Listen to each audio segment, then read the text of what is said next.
beautiful waterfall, and they do get some really good fall color. It's just below the parkway, so as Dr. Neufeld was saying, it tends to be, the first of the Piedmont or the foothills to catch color rather than the mountains. Yeah, and that place is, I know how easy it is for you guys to get to, but it's actually pretty easy for people in Charlotte because it's a straight up shot of 77, and you can get off 77 and you're right there. So it's really not that hard to get to. I think it's a very underrated hiking spot, like you said, and not a lot of people know about it, as you said, so maybe we shouldn't be promoting it as much. And you're right in the wine country there, too, so there's a little bit of everything to do up in that Yadkin Valley area. It's really a pretty spot for sure. Yeah, before we go, we've got about 2 more minutes. Let's talk a little about this drought because we mentioned it in the Leaf report there. And I don't know about you, but I looked back today. Today's 17 days in a row with no measurable rainfall in Charlotte. And this rain chance for Sunday, goodness, it looks like it's evaporating, like literally before our eyes. And if we don't get rain there, this is going to end up being one of our longest dry streaks on record. I think we could go 26 days if we don't get rain on Sunday. So that could be pretty stunning for us. That's really something. I mean, stat-wise, that's impressive, but definitely concerning, like you said, with the fire danger. We got a little bit with the nor'easter up here last weekend, but not much. I'm interested in this. There is a little bit of a model battle going on, though, Brad. Like, you have the Euro that it has the jet a little bit more pointed rather than elongated, and so it is giving us a better chance of not just rain, but also thunder and even maybe a stronger, a strong storm chance as well. It'll be interesting to see how they kind of level out over the next couple of days, whether it's the drier solutions or a slightly wetter. But even if you got some storms, you're not going to get much more than a quarter of an inch of rain out of this. Yeah, and that's the thing. The timing is going to be crucial, too. If it slows down and we start getting cooler time of the day, there's a lot of variables. So as I've been mentioning through most of our weathercasts, say, hey, there's a chance of rain, but even if it does, like you said, it's probably not going to amount to a whole lot. And certainly isn't going to put a huge dent in the drought, which, we're in moderate drought down here in most of our area. So, and then beyond there, hopefully we get some rain after that and maybe some cooler temperatures, because the coolest we've been all month is 51. So I'm looking forward to some 40s tomorrow morning. All right, everybody, stick around. We're out of time for this show, but we've got more news coming up right after the break.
All right, welcome back to Live Impact News here on WCNC Plus. My name is Julie Kay.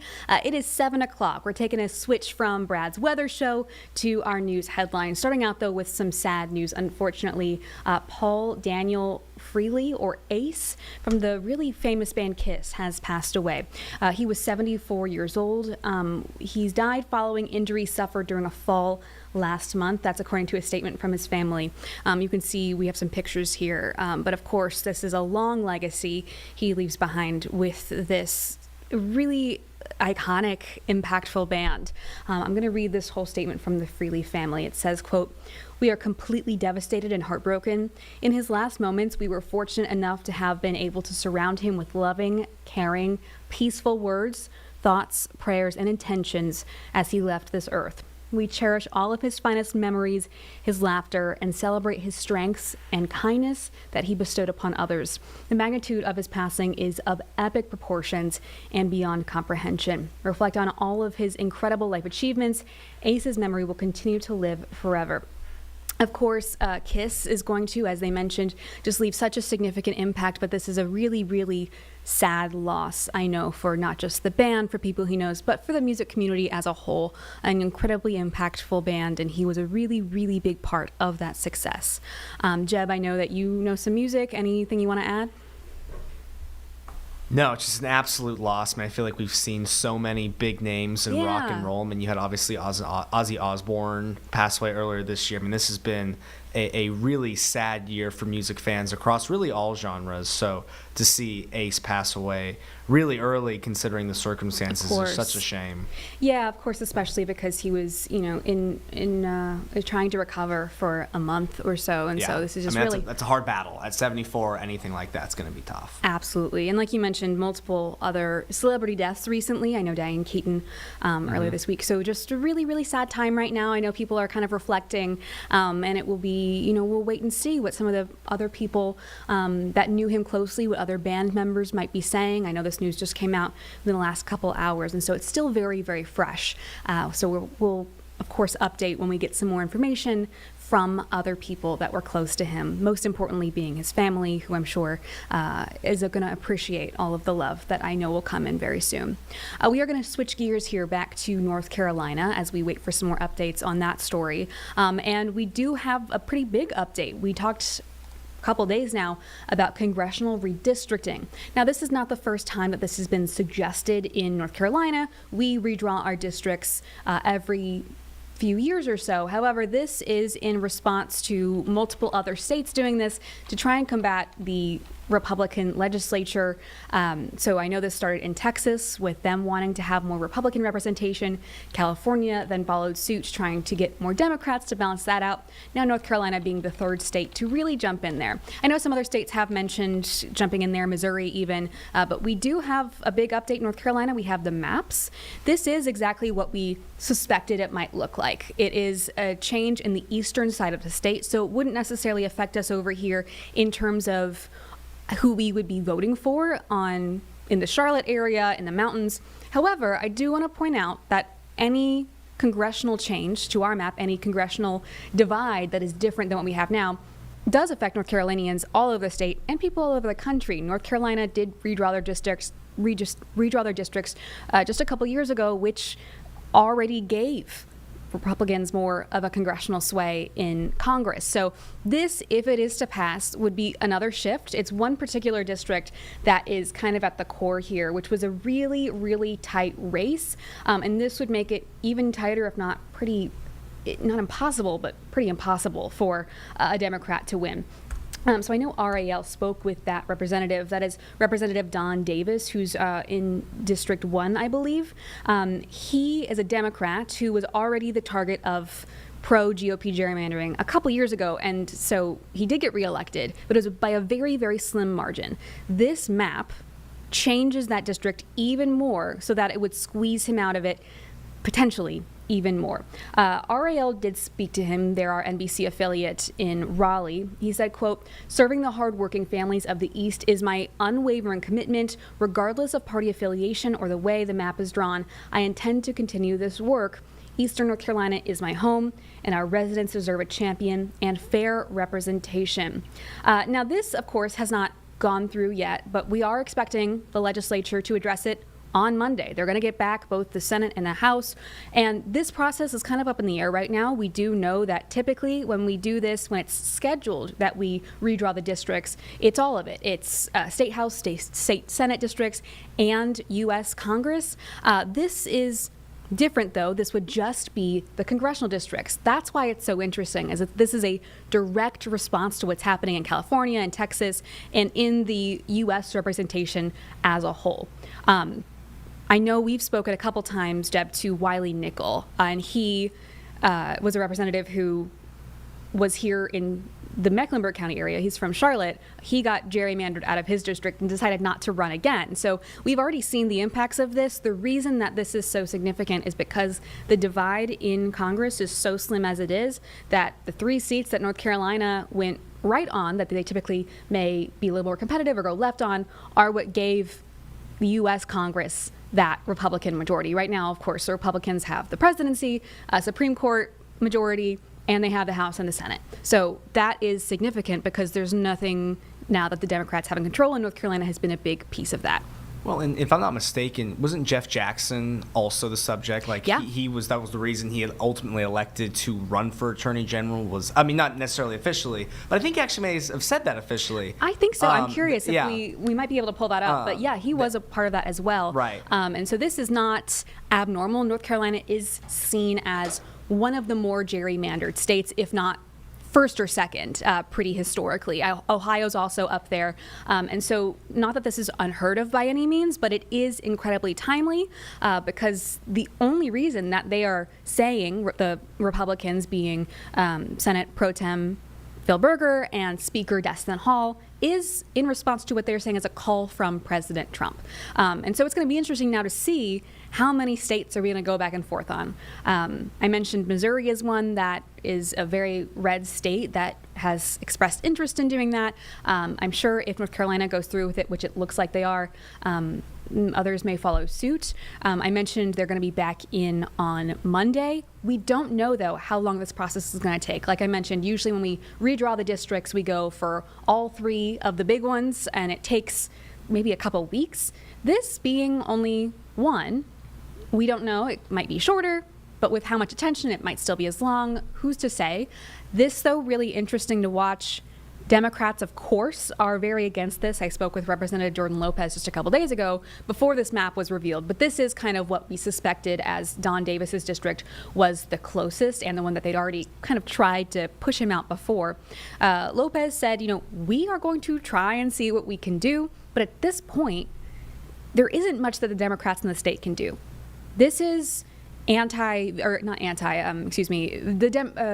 governor is not allowed to veto this. So if the Republicans pass this and they just need a simple majority, which they have, that's kind of that. So I'm curious to see how long this takes. I'm curious to see how long Democrats can stall, because I think that is more likely the avenue, according to Representative Lopez, that they're going to take, but they kind of understand there isn't really much to be done about this. I think people would be surprised to know that the governor cannot veto something like this, given how big of a change this is. Again, not just for, of course, here our districts don't change, but our representation, not just in North Carolina, but as a country, could shift if this does go through, Jeb. Yeah. So anything else that I haven't mentioned that you think we need to get to? And I'll just ask some questions. Yeah, sure. And you may have said it as well, but just to hit back on it, what would this actually do for our congressional seats? So I know in California, it would the redistricting that has been proposed for the state of California would add 5 Democratic seats and remove 5 Republican seats. If this map, and I'll bring it up here again. Yeah. If this map, and you see in eastern North Carolina, and I have the map as it is right now. So look on your east, that's the right of your screen if you're looking at the screen. You see there's purple in the top, there's that like tan color. Yeah. That's the old map. You look in this map now, you see that purple has expanded. What do we know yet what that would actually, and I know I'm kind of putting you on the spot here, but what that would actually be? And I'll also, while you're looking that up, I'll point out, if you look in the bottom right, there's a little tiny purple speck that they've drawn into that county, which I think is fascinating. Because you always wonder what kind of research has suggested that extremely small part of the county is going to be redrawn. So that's my question, is what will this actually tangibly change? In terms of that little piece of that county, no clue. Right, I got to exactly. be honest with you. In terms of tangibly changing, we're not necessarily doing anything as extensive as California. California is obviously a much bigger state. You're from there, you know that. Oh, absolutely. And so they have a lot more wiggle room. We only have 14 seats, which isn't small. It's still quite significant. Right, absolutely. But we're not, to my understanding, adding or changing any seat. We're just shifting it so that the purple district becomes bigger. If you can see that again, and the yellow district becomes smaller. Typically what they do is they put more of the rural counties into one that tend to go more red, or spread those out put them in other maybe leaning blue districts so that it kind of dilutes the blue a little bit. So it kind of depends on how they do it. This one would just be literally shifting one district the slightest bit, but when we're talking about 14 seats, one extra seat when we're already at such a close balance in Congress is a big deal. This would, I pulled it up, Republicans, assuming this goes through, would have a chance to win 11 out of our 14 seats, which is, I mean, we are a purple state at the end of the day. We do tend, lately especially, to lean red.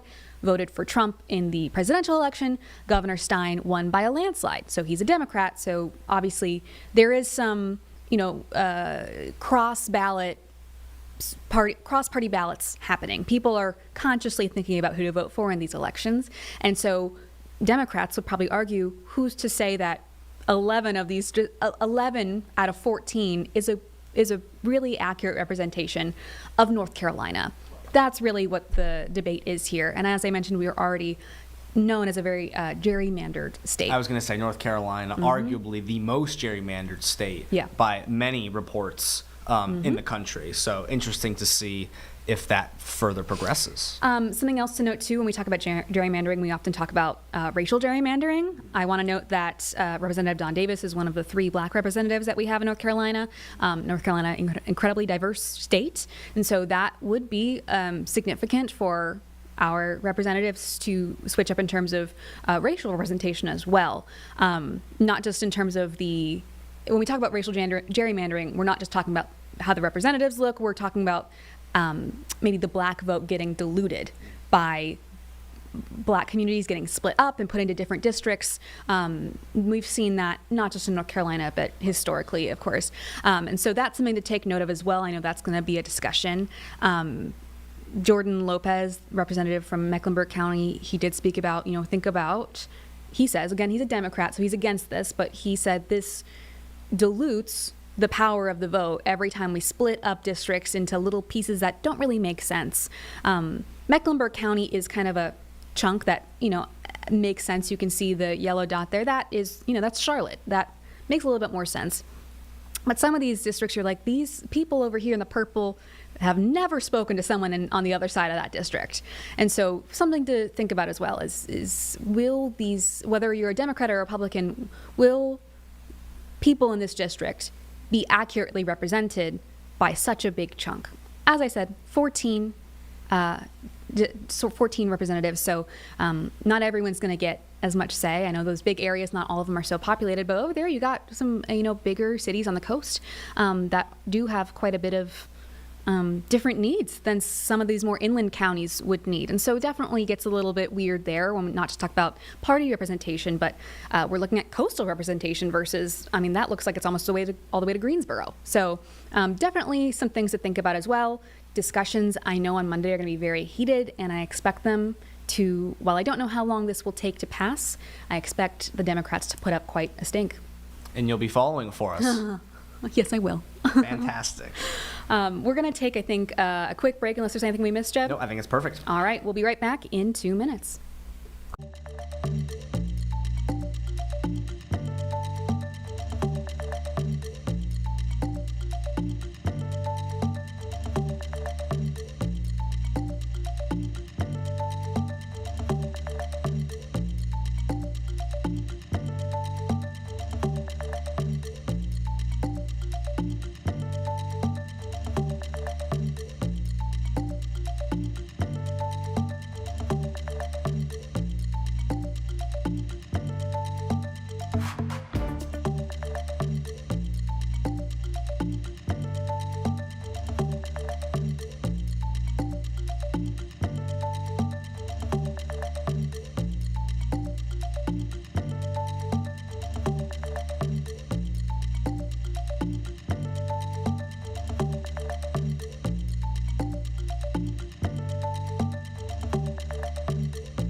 All right, welcome back to Live Impact News. It is 7:17. Going to get to some more national headlines. Of course, lots going on in the world of politics. One of the biggest headlines is the price of healthcare and the price of medications. Earlier today, we brought you Governor Gavin Newsom out of California making an announcement about lowering the cost of insulin in their state. Today, President Donald Trump also made an announcement about hoping to lower the prices of fertility drugs. So we're going to listen into that announcement, see what he had to say there.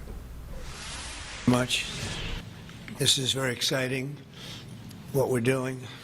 I want to thank everybody for being here, and I want to thank this group of people. They're incredible people. We just had a call, as you know, with President Putin. I thought it was a very good call, so we'll talk about it maybe later. But it went very well. We're here today to announce a historic victory for American women, mothers, and families. With the actions I will outline this afternoon, will dramatically slash the cost of IVF and the treatment and many of the most common fertility drugs for countless millions of Americans. Prices are going way down, way down. I want to thank Libby Horn, who is the Senior Vice President of Fertility of EMD Serrano. So I want to thank you. Let's see here. That's what I thought. I thought it was you.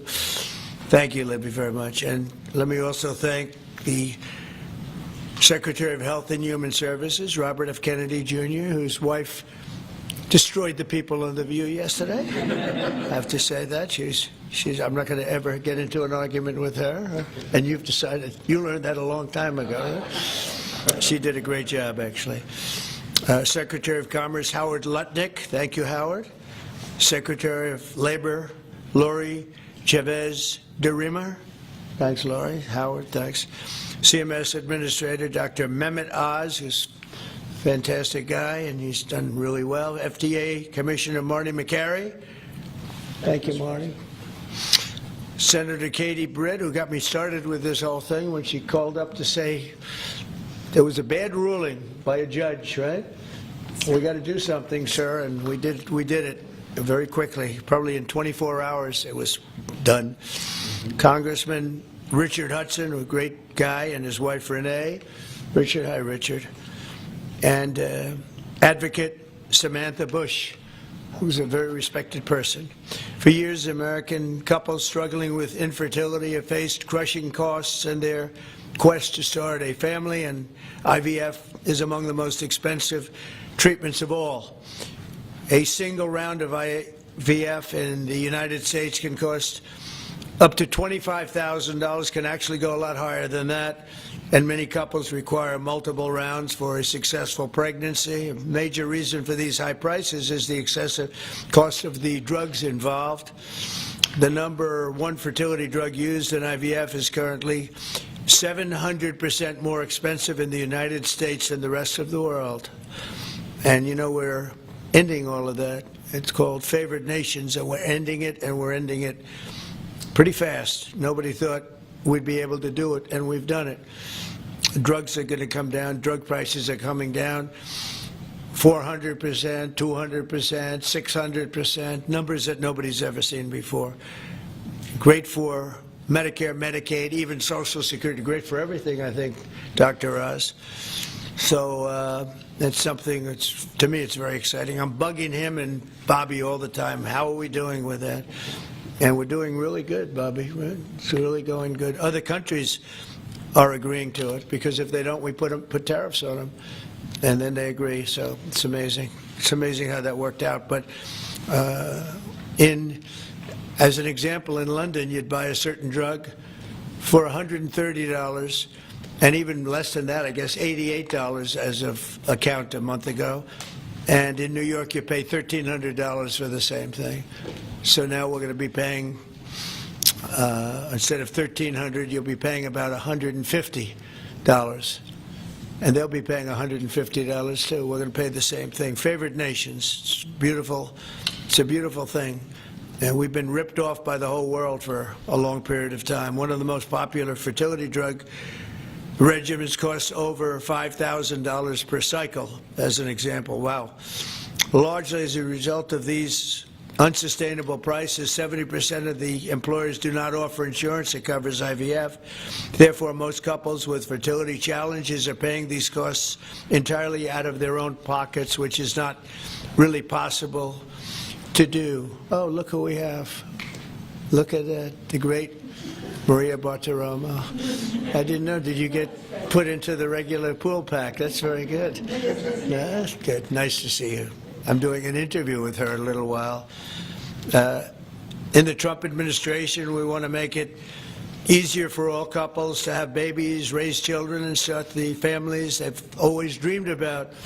That's why today I'm pleased to announce that after extensive negotiations, EMD Serrano, the largest fertility drug manufacturer in the world, has agreed to provide massive discounts to all fertility drugs they sell in the United States, including the most popular drug of all, the IVF drug Gonal-F. So it's Gonal-F.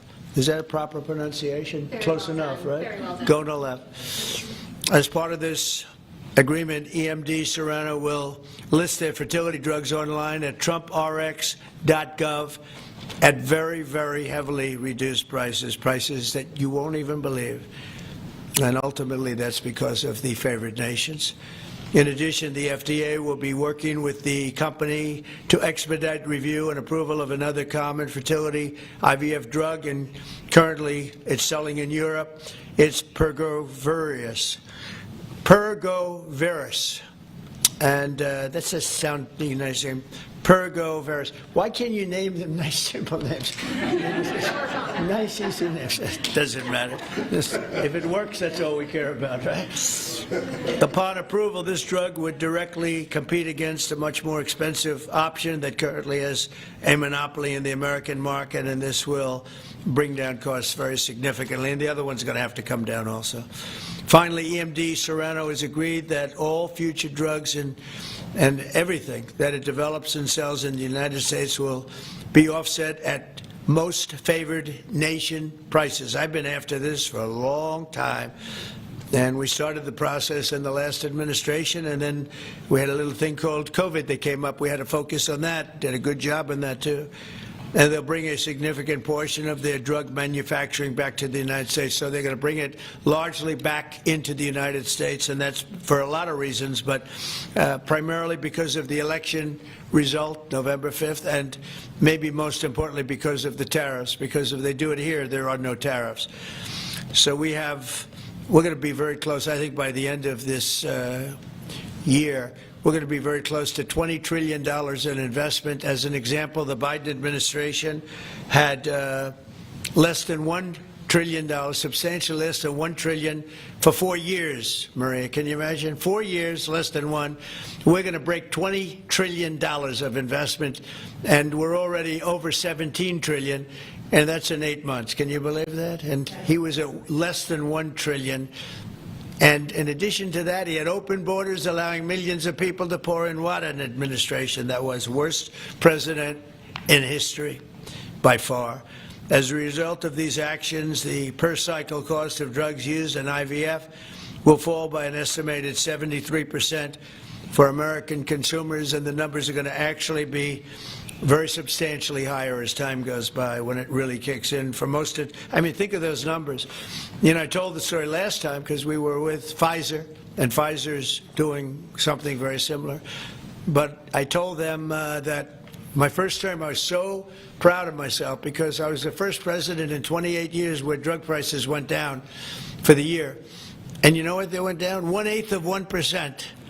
But I was so 1/8 of 1%. Now I'm getting them down, Maria, 500, 600, 800%. In some cases, even more than that. It's hard to believe. But I was proud. I said, oh, wow, I'm the first one. 1/8 of 1%. And I was proud of that. Now I realize, and I called a news conference. Some of you were at that news conference, actually. And I said, ladies and gentlemen, congratulations. We've gone down by 1/8 of 1%. And now we're going down 500, 600, 700, 800%, Richard. So it's really something. For most administrations and all of the people involved in this kind of thing, this action would be a crowning achievement of their agenda for fertility health.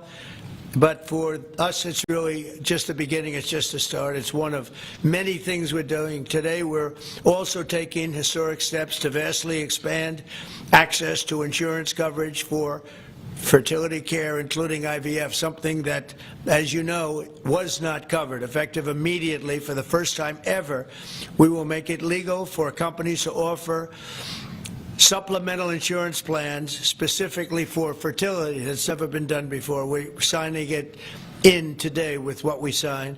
Americans will be able to opt in to specialized coverage just as they get vision and dental insurance. They're going to get fertility insurance for the first time. So I don't know. I don't know how well these things are covered. I see the Democrats like to take credit for all of the things we do. We do the things and they take the credit. But I figure if you do enough of these, eventually people are going to figure it out. The Democrats have done nothing. This will make all fertility care, including IVF, far more affordable and accessible. And by providing coverage at every step of the way, it will reduce the number of people who ultimately need to resort to IVF because couples will be able to identify and address problems early. The result will be healthier pregnancies, healthier babies, and many more beautiful American children. It's a big factor. It's a big deal. I'm asking all employers to make these new fertility benefit options available to their employees immediately.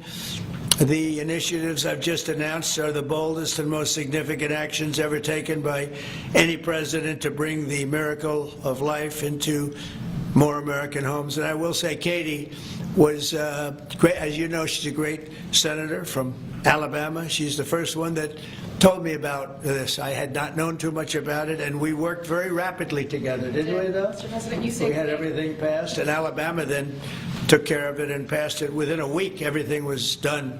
Really, it was something. So I want to thank Katie, Brett.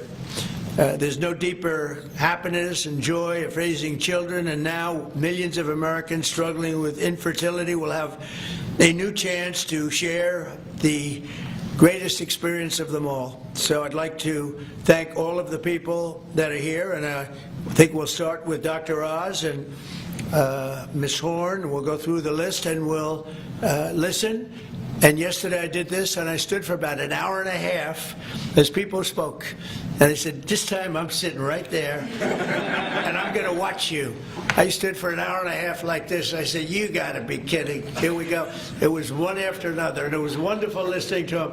But I said, if I have to do this every day, Bobby, should I stand or sit? Thank you, Bob. Please, Dr. Oz. Okay. Mr. President, I'm going to jump in here real quick. I want to start by thanking President Trump. Sir, from the very first phone call we ever had, your support was strong, it was steadfast, it was unwavering. And because of you, millions of Americans are going to have a greater opportunity to bring the greatest gift, in my opinion, life into this world. Your support, your administration's support, it's a game changer. All of us here today are aligned. This is a celebration of life. It's a celebration of parents. It's a celebration of families. And it's a celebration for those people who want to one day be parents themselves. I think every parent can attest, and I certainly do myself, that the greatest gift that God has ever given me is the ability to be a mom. We want more people to have that opportunity. We want to make that easier and more affordable. IVF is what makes the difference for so many families that are facing infertility. So you've seen the numbers. It's either 1 in 8 couples, or some people say as much as 1 in 6, are actually experiencing issues with fertility. It's 9% of males and at least 11% of females that are facing these challenges as they work to build their family. The recommendations today that President Trump has set forth are going to expand IVF coverage to nearly 1 million more families, and they're going to drive down cost significantly. Mr. President, this is the most pro-IVF thing that any president in the history of the United States of America has done.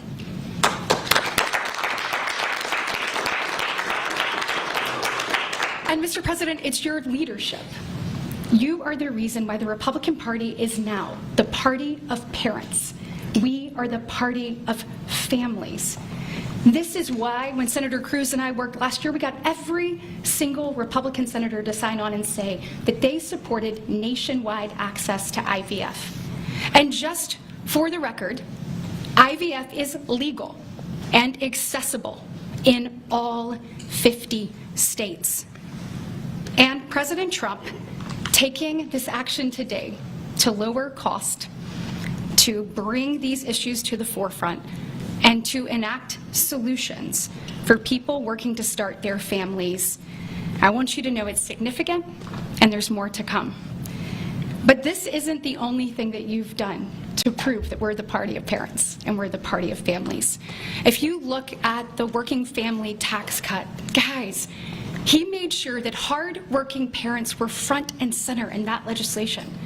You know, whether it was child tax credits being expanded and made permanent, whether it was Trump accounts that are going to change the game for so many parents, or whether it was childcare. So for decades, we have heard Democrats talk about childcare. President Trump actually took action on the affordability and accessibility of childcare. We know that 1 in 4 families say that they hesitate to have more children because of the cost and because of childcare cost. For the first time, this man actually took steps to change the dynamics for hardworking parents. So of the 3 tax credits that he reformed and the working families tax cuts, 2 of them had not been touched in 2 decades, and 1 of them had not been touched since 1986. So President Reagan was in office the last time anybody did anything about it. But you changed the game on that, and I was proud to lead that effort in the Senate.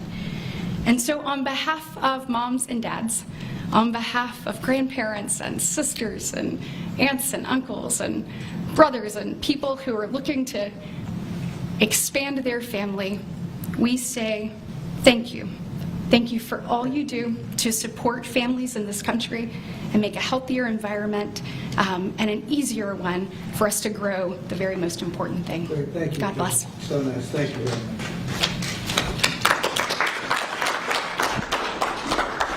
So let's set the stage. Put it in perspective, 2 weeks ago, as President Trump alluded, a leading U.S. drug manufacturer came into this room and agreed to do something none of us thought was possible. A most favored nation agreement with numbers, again, inconceivable. Last week, a leading company from Europe, a global leader in the pharmaceutical sector, came to this office, made the same kind of commitment for most favored nation pricing, again, because the president insisted on it and was persistent, and he alluded to the fact that he was calling Secretary Kennedy and me quite a bit. He definitely was, with great insights into the process, and would not hold back. But I think what you're seeing today is something even larger. It's larger because we're now showing that MFN is a tool that can get other initiatives going as well. We are revealing perhaps the most important MFN opportunity at all, because it's about procreation. It's about babies. It turns out that MFN is a tool for a lot of things, and it goes without saying that you get the drug pricing down, but lots of other business necessities become possible when that occurs. So Secretary Kennedy and I, who's a wonderful leader, talk frequently about family. I think the reason he's a great leader, and president as well, is because they have large families and they take pride in the joy that it gives us. But many families, as Senator Britt alluded, do not have the ability to have children. But it turns out that it's about 1 in 3 families, a much higher number, that don't have the number of babies they desire. They're under-babied. So this president committed to address that during the campaign, and he is delivering on that today in a way I don't think anyone thought was possible. We are opening the door with MFN pricing and tariffs that support it, Secretary Lutnick, with a new approach to make reproductive medicine more affordable for Americans. Now, I know what you're all thinking, and you're probably right, there are going to be a lot of Trump babies. I think that's probably a good thing. But it turns out the fundamental creative force in society is about making babies. It's about creating. And this country the one that President Trump is leading so beautifully, has been a country of abundance, not scarcity. To have abundance, you have to address the fact that we had 3.6 million babies last year, which is beautiful. 3.6 million miracles. That's 500,000 less babies than we would ideally have had, even to replace our current population. Building on the success of the last 2 weeks, our team, led by the head of Medicare, Chris Klump, who's standing over there, and Ina Hernandez, have negotiated a spectacular MFN deal to reduce the cost of IVF drug prices by $2,200 a cycle. That's nearly half of the price that it had been. The most prescribed drug in this category in America, made by MD Serrano, is described over here. And you'll notice, President Trump, these are discounted from $242 to $10. I don't know what the math is on that. We can't even calculate it. A lot. It's a lot. It's too high to calculate without a more studied approach. But I give it up there because that number of $10 will apply for every American who earns less than $115,000 a year. That's 70% of the American people. The remaining folks who are able to make more will have to pay a tiny bit more, but it's still most favored nation pricing, no different from what the Europeans are willing to pay. Now, to make this deal happen, Chris and Inma had to do something special. They had to actually not just get the drug price down, but get the middlemen to let it go as well. And Mr. President, we've met with the middlemen in the past. They're now joining the MFN movement. I want to thank Express Scripts Freedom Pharmacy and then CVS's Specialty Pharmacy, because they were willing to stand up and do the right thing for the American people by answering the President's call and slashing their prices. Now, this announcement also encompasses a remarkable move from Marty Makary. And Marty Makary is, of course, the leader of the FDA, but he has ongoing efforts to accelerate their approval of innovative medicines that will further reduce the price and make this whole process more seamless for the American people. Now, you're about to hear about a spectacular new program that's been alluded to, but one of the architects of that program, Heidi Overton, Deputy Director of the White House Domestic Policy Council, is going to take us through the exciting details of what this is going to offer for the American people, especially those who are in the workforce. But first, we think you should hear from Libby Horn. Libby is EMD Serrano's head of fertility. She brings both professional expertise and a personal connection to this work. She has 3 beautiful daughters, and she has personally benefited from reproductive medicine that has shaped her family, and her company made today's spectacular MFN pricing possible. Libby. Thank you, Dr. Oz. All right, we're going to take a quick break. We're going to come back to this in just a minute, but we've got a 2-minute commercial break, and then we're going to hear more from some of President Donald Trump's administration and supporters right after this.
Welcome back to Live Impact News. We've been listening into an announcement from the Trump administration about lowering the cost of fertility treatments and drugs. We've heard from President Donald Trump himself, as well as Senator Britt from Alabama and Dr. Oz. We're going to listen back in, see who else is going to speak.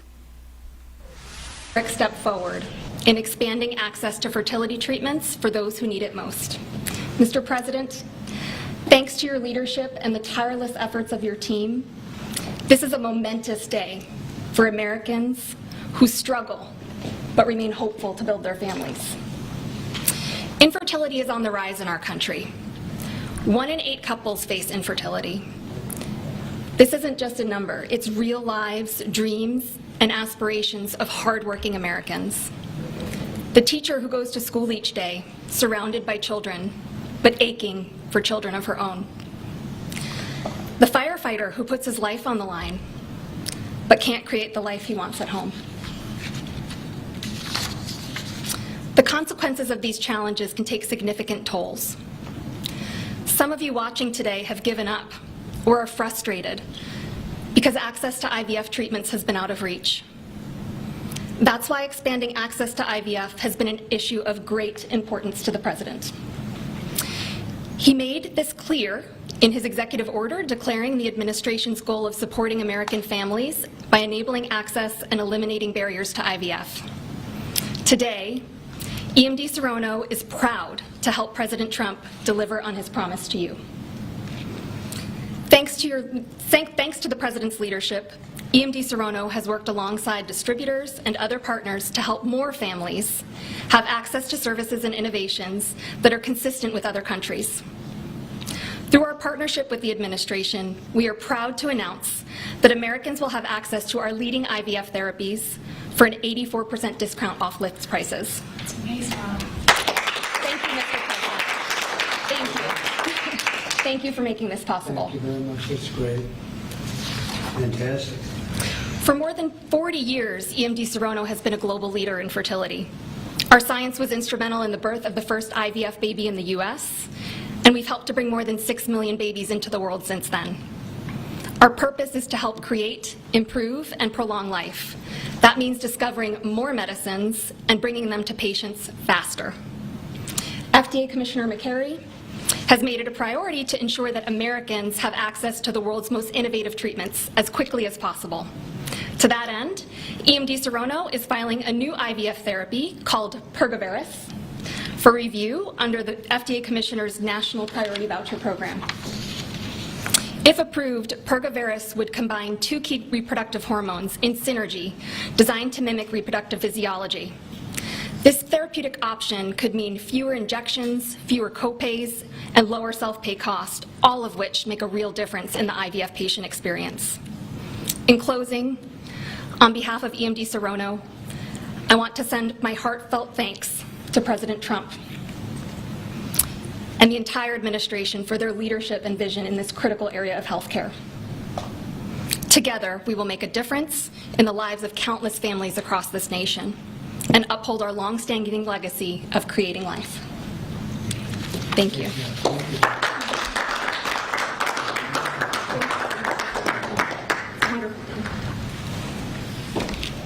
Mr. President, thank you for your bold leadership that's allowed our teams to go far beyond what anyone thought was possible. On behalf of the Domestic Policy Council and Vince Haley here, we would like to also thank all the agency partners and the stakeholders that we worked with to get to the solution today that will make a real impact for families. Specifically, today's historic actions, 4 in total that you see, are made possible by coordination of all of the White House team and 7 agencies, many of who are represented here, and their teams that have worked tirelessly. As you described, Mr. President, the current system isn't working. 7 in 10 Americans don't have coverage to IVF. They face high costs and uncertain outcomes. And there's intense demand for fertility benefits. 65% of Americans say that they would leave their current job just because of fertility benefits. So you asked us to lower costs and to fix the broken incentives in healthcare. So in addition to lowering the cost of drugs by 73% or $2,200 per cycle, which if you missed it, most people require 2 or 3 cycles. So that's significant savings for families. I'm also going to briefly outline the new solution for coverage. This is a new fertility benefit option that employers can immediately offer to their employees starting today. This afternoon, the Departments of Labor, Health and Human Services, and Treasury will be releasing guidance that, for the first time, creates a legal pathway for employers to offer fertility benefit packages to people that need them, similar to how dental, vision, and life insurance are currently offered. This will be followed up by a regulation. These benefits can address the continuum of fertility needs, from the root causes of IVF, which Secretary Kennedy is working on very hard at HHS, to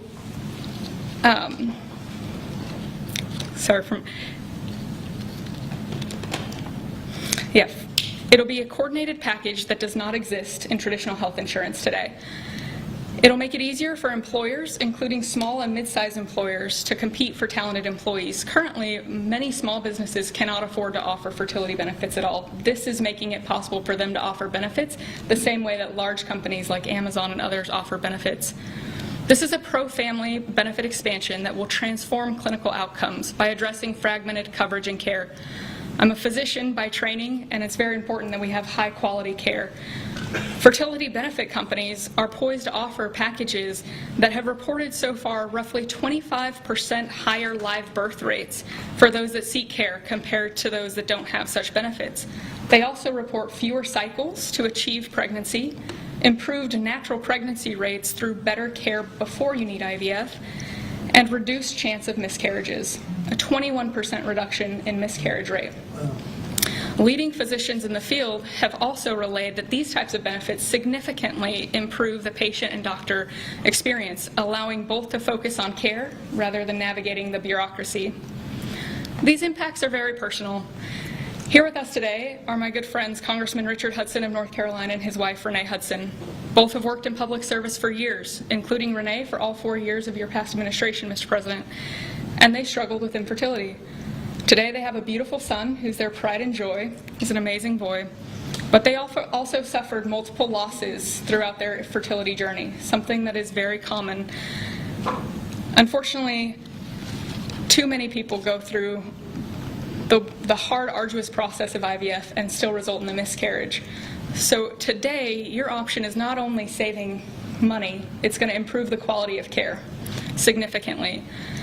This new benefit option simultaneously represents the greatest opportunity to expand coverage of IVF that the federal government has ever taken, while also improving the care delivered. Additionally, and very importantly, it gives employers maximum flexibility to design benefits that are consistent with their values. Put simply, this new fertility benefit option means lower costs and more healthy babies. So today, this announcement, we are realigning the industry towards the simple metric of more healthy babies at lower costs. I would now like to introduce Samantha Bush, the wife of NASCAR driver Kyle Busch, who's been a leading advocate for IVF access and affordability after your own infertility journey. Thank you, Mr. President. Hello, everyone. My husband, Kyle, and I battled infertility for over a decade before being blessed with our 2 beautiful children, Brexton, who's 10, and our daughter, Lennox, who's now 3.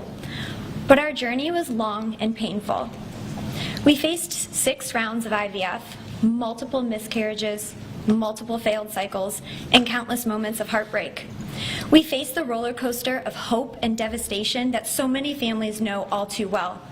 Through it all, we held on to faith, each other, and the belief that somehow, someday, God would turn our pain into purpose. We also saw firsthand the staggering financial burden that comes with infertility treatments. Sitting in the waiting room of our fertility clinic, we overheard another couple quietly say that money was the only thing standing in their way of having their family.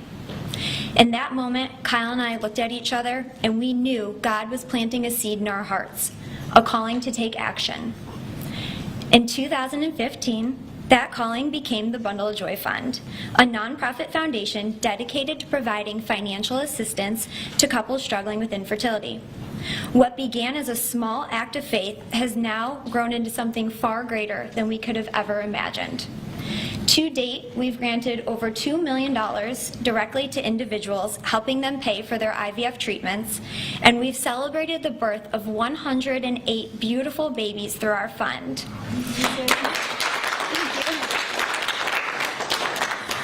Each baby is a living, breathing testament to hope, community, and God's grace. For every tear we cried, for every shot we gave, every doctor's appointment that ended in disappointment, Kyle and I knew there had to be a greater reason.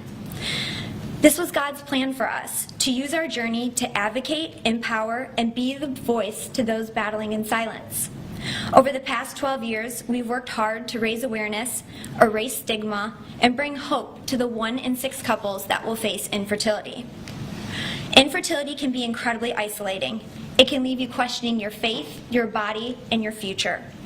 But it can also reveal a strength that you never knew you had inside of you.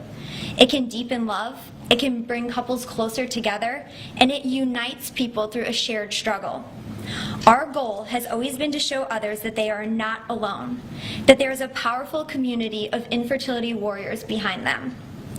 Today, seeing President Trump acknowledge infertility on a national stage is profoundly moving. It's no longer a whispered conversation behind closed doors. It is a recognized, validated struggle that so many families have to endure. His leadership reminds us that those in positions of power can make real and lasting changes for generations to come. Their willingness to bring this issue forward shows that they not only hear our community, but they truly care about us.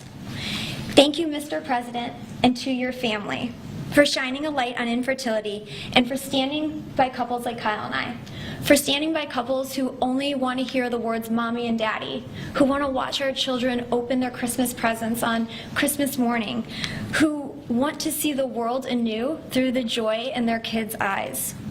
Your acknowledgement honors the power of family, faith, and love, the very values that make America the greatest country in the world. It's proof that when promises are made and promises are kept, lives are changed forever. Thank you, Mr. President.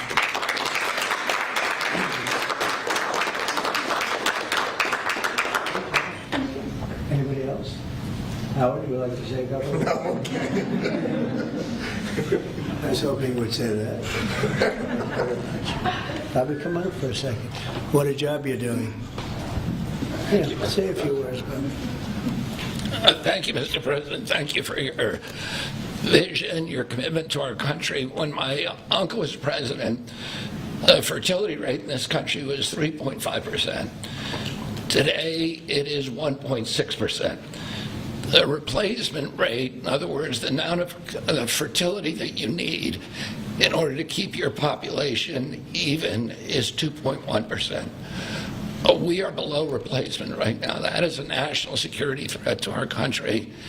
And we know why this is happening. And President Trump is addressing the root causes through his MAHA agenda of reducing endocrine disruptors, the exposure to chemicals that decrease fertility. Today, the average teenager in this country has 50% of the sperm count, 50% of the testosterone as a 65-year-old man. Our girls are hitting puberty 6 years earlier. And that's bad, but also our parents aren't having children. Parents who want to have children do not have access. I have 7 children. I feel that God has blessed me with that, and I can't imagine how different my life would be if I did not have that blessing. I want to point out also that this morning Harvard University released a study that showed that the obesity rates have now climbed over 70%. And this, again, is for the same reason we're flooding our kids. We're poisoning mass poisoning a generation of kids with chemicals. President Trump has instructed us to stop these problems at the root cause. But he's also recognized that there are people who are injured, people who are not living their life to the fullest, and he's addressing that. Last week, we made GLP drugs available at Most Favored Nation. And this week, it's IVF. Oh, I want to thank you so much for that, Mr. President. I saw on an airplane the other day, you said that you didn't believe that you were going to get to heaven. You're doing God's work here. You've made peace in the Middle East, which is beyond anybody's imagination.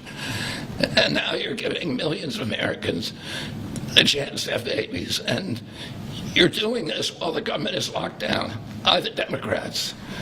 But this administration has not stopped working for the American people. And that's because of your energy, your commitment, your vision. And I want to thank you for allowing me to be part of it.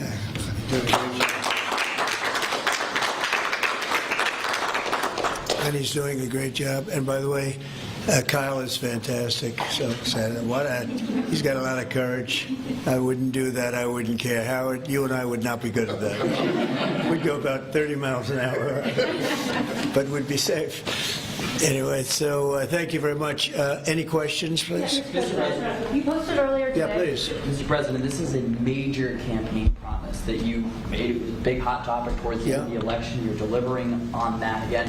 I actually had a question for Secretary Kennedy or Dr. Heidi. Dr. Heidi, you said something that I thought was really important. You talked about how this coverage option, this benefit option, gives companies the maximum flexibility to design benefits consistent to their values. I was wondering if either you or the President could expand on that and talk about why that's an important thing to understand about this program. Yes. Thank you. It's a great question. We think that employers are best situated to know what them and their employees want to contribute to in relation to their benefits. So employers are going to be able to decide how to cover the root causes of infertility, things like obesity, metabolic health, and other things that are impacting infertility. And also, if they want to encourage their employees to see certain types of doctors, and they can work with providers that are identifying the highest quality fertility providers. And so it puts them in the driver's seat, and our view is that we want employers to be the ones that can make those decisions, not the government. Thank you. All right. That's a good answer. Yeah, it was. That was a very good answer. Yeah, please. Mr. President, previously you did not seem to be bothered regarding Hamas cracking down on what you called gangs. Actually, a couple of gangs. And today you issued a threat against Hamas on Truth Social. What has changed? And what was said? Go ahead. You said if they continue keep killing innocents in Gaza, that if that continues, the United States will go after them. I know I issued a strong statement. That's right. But they used to be gangs, and now you're saying innocents. What made you think they're innocents now? Well, I'm looking at what's happening, and that wasn't the deal that was made, and we'll see what happens. It's calmed down. It's a tough neighborhood. We know that. We have a commitment from them, and I assume they're going to honor that commitment. I hope they do. And I understand they brought back some additional bodies today. It's a rough deal when you think of it, right? Very rough. And we have our hostages back completely. We were very lucky with that. But it's a tough situation. They brought back bodies today, as you probably know. But they also said they're going to behave. We're going to find out if they behave. If they behave good, if they don't behave, we'll take care of it. Yeah, please. Following up on that, I didn't say you. You CNN fake news. Go ahead. You said in your post that if they kept killing people in Gaza, we would have no choice but to go in and kill them. So do you mean U.S. forces would go in and take out Hamas? No, I didn't say who would go in, but somebody will go in. It's not going to be us. We won't have to. There are people very close, very nearby that will go in. They'll do the trick very easily, but under our auspices. Could I follow up? You also posted about your call with President Putin today, and you spoke about the meeting in Hungary with him. Do you have a timeline or a date set for when? Yeah, I would say within 2 weeks or so. Pretty quick. Marco Rubio is going to be meeting with his counterpart, as you know, Lavrov. And they'll be meeting pretty soon. They're going to set up a time and a place very shortly. Maybe it's already set up. They've already spoken. And I thought it was a very good phone call. I thought very productive. But I'll be meeting with President Putin, and we'll make a determination. Tomorrow I'm meeting with President Zelensky, and I'll be telling him about the call. I mean, we have a problem. They don't get along too well, those two. And it's sometimes tough to have meetings, so we may do something where we're separate but equal. We'll meet and talk parties, but this is a terrible relationship the two of them have, and it's one of those things. I've seen things that nobody would believe, but this is one of them. So we're going to be meeting in Hungary. Viktor Orban is going to be hosting, and it's really something that's time. Last week, over 7,000 people were killed. That's ridiculous. And you know, it doesn't affect our country. We're not losing people. We're not losing Bobby. We're not losing Americans. But they're losing Russians, Ukrainians, mostly soldiers, for the most part, soldiers. And we think we're going to get it. We hope we're going to get it stopped. I thought this would be, because of my relationship with President Putin, I thought this would be very quick. And it's turned out to be, who would think I did Middle East before I did this? We did a total of 8 now, 7 and now 8. And we're going to make this number 9.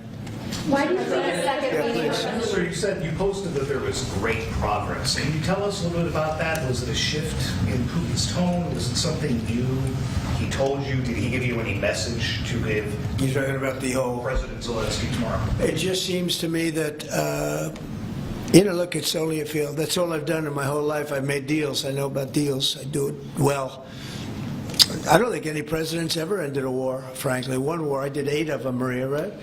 And but I don't know, did Bush ever end? Do you think Biden ended a war? Biden started wars because he was stupid. But do you think Biden ended any wars? No. I don't know of anybody that ended wars. I ended 8 of them.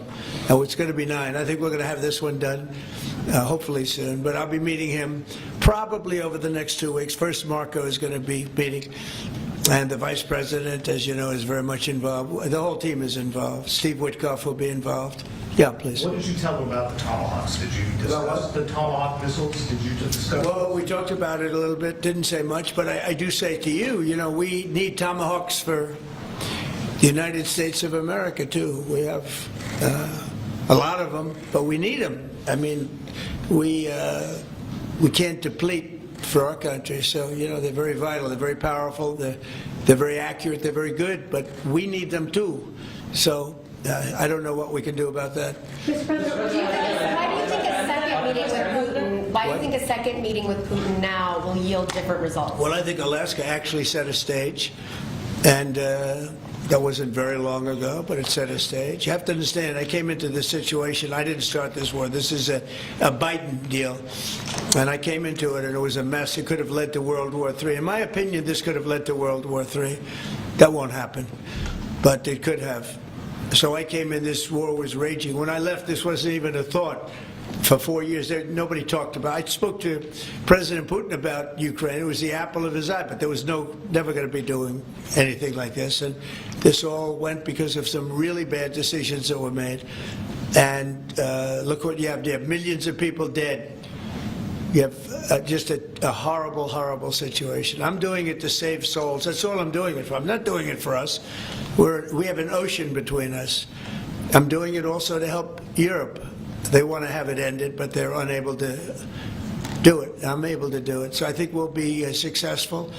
We'll save a lot of lives. It should have been done. Should have never started. This would have never happened if the election weren't rigged. This would have never happened. But it did happen, and I'll get it stopped. Okay. Have you given up on your message to Yeah, go ahead. Yeah, you mentioned a $1,300 drug at the top of this. Were you referring to the weight loss drugs? Yeah, I was referring to Ozempic or the fat loss drug. So those are going to be $150 out of pocket for Americans? They'll be much lower. They'll be much lower. Yeah, go ahead. We have not negotiated those yet. We're going to be rolling these out over time. The GLP category of drugs, which includes Ozempic, have not been negotiated yet. What's the timeline for that? But it will. It'll come down, like everyone else. Okay. Any timeline on those negotiations? No, but I think those are going to come down pretty fast, and we do have, I guess, some alternative. The President will be happy with the result, and until he is, we're not going to close those negotiations. Thank you. Except it'll happen. Got it. Mr. President, what's your message to pro-life conservatives? Some pro-life conservatives have religious objections to IVF and are already critical of this policy. What's your message to them? I don't know about the views of that. I'm just looking to do something because, pro-life, I think this is very pro-life. You can't get more pro-life than this. Please. Mr. President, you've been talking about how this new benefit plan will also include root cause treatments for infertility. How will you make sure that those root cause treatments are equally accessible to IVF? Well, I think we're going to be doing that. Would anybody like to talk about that subject? I'll comment Please. on the rulemaking process. I think it's the determination, again, Secretary of Labor, the determination, the Department of Labor is issuing their intent today to open up the rulemaking process, again, for more flexibility. Anytime that you have a president who's leading when you can offer more access to health care at a lower rate is a benefit to the American people and to the end user, and that's exactly what he's doing. And so you heard before that through the Q&A guidance that was issued today with the other agencies, that will give guidance to our employers and the employees about what the flexibility of that is, and then again opening that rulemaking process for further determination of the access that can be had offered in those benefits for all different types of health care access is the goal of the Department of Labor. Good answer. Thank you. I like this better. They can do better than me. Yeah, please. Mr. President, do you think Good job, Laura. You know you're doing a fantastic job. Thank you, Mr. President. I shouldn't tell. I won't say it. But I will not say that she was recommended by the Teamsters. Can you believe it? And she's turned out to be a gem, an absolute gem. You're doing a great job. Thank you very much. Mr. President, John Bolton was just indicted. Do you think we can see your deal-making skills applied to the government shutdown anytime soon? Well, look, I mean, all we want to do is just extend. We don't want anything. We just want to extend, live with the deal that they had. They want to spend $1.5 trillion on illegal immigrants, and they want to destroy health care for everyone else, and it's crazy. It's crazy. People that are here illegally, they want to spend $1.5 trillion. So we're just not going to do it. No, we have to take care of our health care. Now, we're doing that today, and we're doing it with, favored nations, the most favored nations. Your costs are going to be dropping greatly. And I'm really happy that it's at the beginning of my administration, because I did insulin and got it down to like $25, but it doesn't kick in. It didn't kick in for 2 years by statute, so it couldn't kick in. And I said, boy, I hope I win this election, because if I don't, somebody else is going to take credit for it, Bobby. And sure as can be, Biden said he didn't even know what the hell was happening, and it was a hard thing for me to do. I got insulin way down. What was it before that? It was just massive. It was impossible to afford. And sure as can be, because it was statute, it couldn't have been earlier. I said, boy, this falls into the next administration. I better win. And all of a sudden, I watched this Biden taking credit for something that I did. And on other things, too. We had a lot of things kick in. So the nice part about this is at the beginning of our administration, so I think we're going to see the fruits of our labor. And I hope on our other situation that we've talked so much about, autism, I hope we're going to see some very good results based on the recommendations that we made. And, we have time to watch those results. Mr. President, John Bolton was just indicted by a grand jury in Maryland. Do you have a reaction to that? I didn't know that. You told me for the first time, but I think he's, a bad person. I think he's a bad guy. Yeah, he's a bad guy. It's too bad, but that's the way it goes. Have you reviewed the case against him? That's the way it goes, right? That's the way it goes. Will I what? Have you reviewed the case against him? No, I haven't. But I just think he's a bad person. Okay, anybody else? What's the timeline for the IVF drug through the National Commissioner Priority Review Voucher? Dr. McCary? What do you think, Doctor? Yeah. So, first of all, the National Priority Voucher Program says we're going to proactively, at the FDA, look for amazing treatments like this IVF treatment. We're going to reach out to the companies, and if it's in line with the President's national priorities, we're going to put those drugs at the front of the line and get a decision out in weeks instead of a year. And so today we announced 9 drugs that are going to be recipients. These are products where the manufacturing is going to be in the United States, or it's meeting a large unmet public health need, like a diabetes drug we announced today, or it is a product where you're going to see an affordability phenomena because the prices are getting equalized in line with the President's most favored nation status goal. Wow, that's good. Why didn't I have him speaking? So could have saved a lot of time. That's funny. I'm not surprised. Yeah, please. Yes, thank you, President. So Senate Majority Majority Leader John Thune today said he'd like to proceed with the bill which would put sanctions on Russia. What's your thought on that? Well, we're going to see. He doesn't know about the call yet. I'm going to speak to him later. And it was subject to what I wanted to do. And so we'll see what happens. This may be such a productive call that we're going to end up, we want to get peace. We want to stop the killing. 7,000 people a week, can you believe it?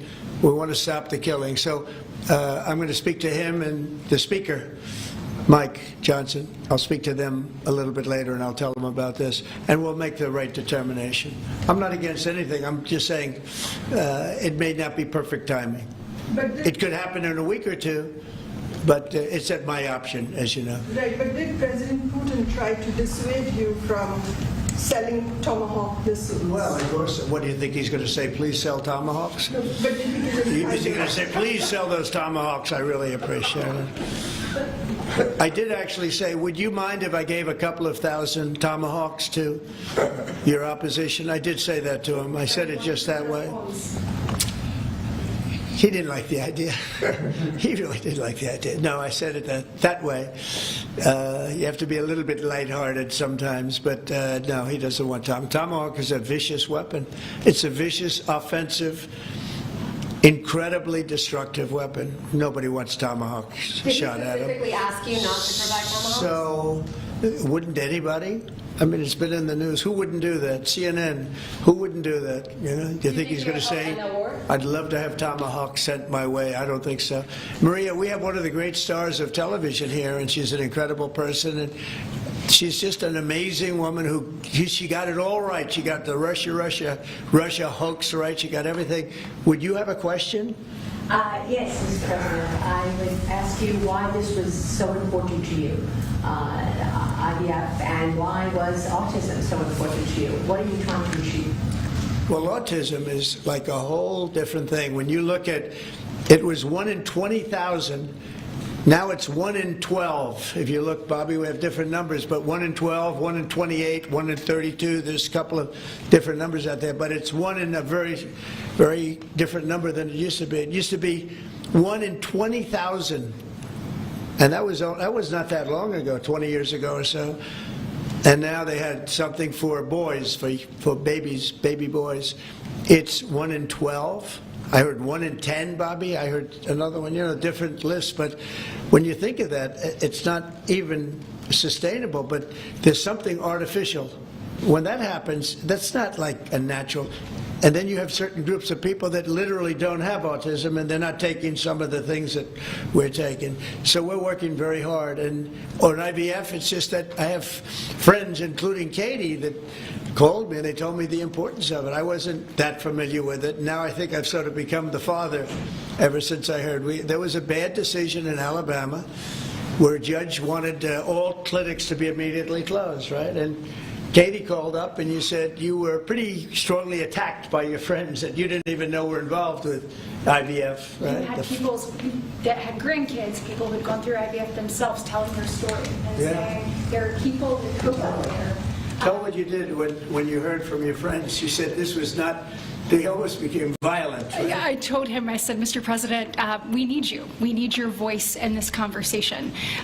We need the directive. We need the strong support because there are millions of people out there, moms and dads, wanting to bring life into the world. And you had people, the chilling effect that occurred across Alabama, there were people that were in the middle of that process that had been praying to have a child, and that was halted. And so the reality of that was very stark in our state. And so I was able to tell the president some of the stories of people, you know, friends and grandparents and relatives that told me what they had experienced and also, you know, what they were fearful of in the future. And the president very quickly acted, spoke with a strong voice, and really led the way. Obviously, we saw Democrats continue to fearmonger for the remainder of the year, trying to use it as an election issue when actually IVF is legal and accessible in all 50 states. And President Trump very clearly said where he was on this, and he said, I'm going to make sure that this is more accessible and that it is more affordable for families coast to coast. That's exactly what he did, but it's that real life There's real life stories, sir, that he responded to. And that's what people don't know about him. He cares. And when you tell him what American people are dealing with, he wants to do something about it. You have leaders and politicians that come before him that want to talk about things. President Trump wants to actually make things happen. It's exactly what he did here, and I'm so, so grateful, Mr. President. Thank you, Katie, very much. Appreciate it. So we will go back to what we're doing. Working again with Marco and with JD and a few of the people on the war, and we're doing a lot of other things also. The economy is unbelievable.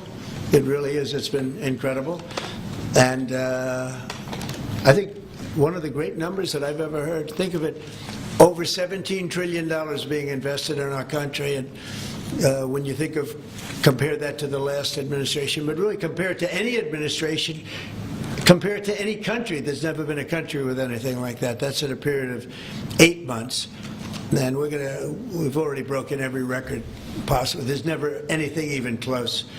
So we'll go back to all of that. Prices are down. Oil is down. We're down $58 a barrel. We're going to be hitting $2 for gasoline. I think we're going to be at $2. And the previous administration, they were at $4 and $5. They were going up much higher. And then they swung back into my things, but they didn't swing back properly. They were very, very late. They really blew it.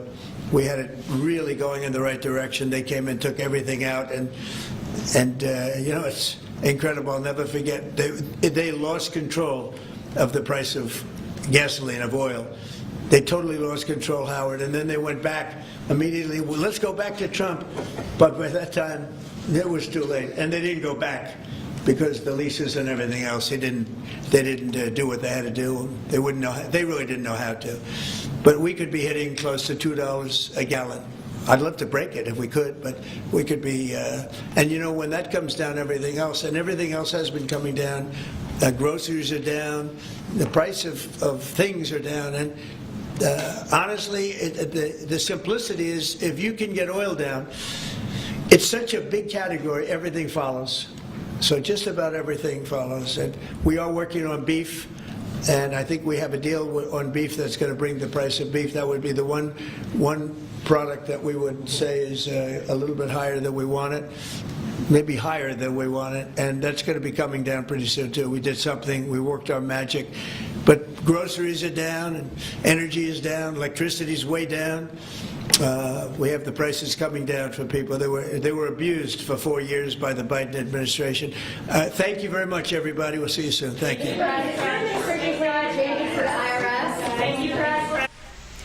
All right, you were just listening into President Donald Trump giving not just an update on an announcement to hopefully lower fertility drug costs and make IVF treatments more accessible, but also answering some reporter questions there. So lots of content there. We are going to take a quick break. We'll be back in 2 minutes.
Welcome back to Live Impact News. You just heard a little bit from President Donald Trump a while ago, speaking on all sorts of things, answering questions about the government shutdown, all sorts of reporter questions. We, of course, are still hearing from Democrats across the aisle as well.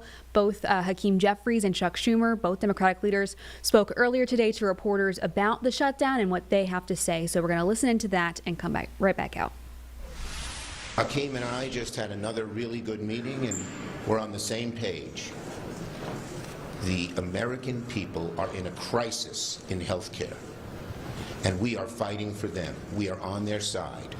The American people are seeing that we are on their side, doing everything we can to get the Republicans to negotiate and address this crisis. And it is devastating. People every day are getting notices from their insurance companies in their states. The average American on ACA could see their costs double, even triple. And that's in red states, that's in blue states, that's in every state. I just talked about a person in the North Country, Stefanik's district, who now pays $2,800 for health care. They'll have to pay $20,000. What is a family going to do when they see that to have health care, to keep their health care insurance, they got to come up with $20,000? What do they do? What do they tell their children? That they can't go to the doctors they've been seeing?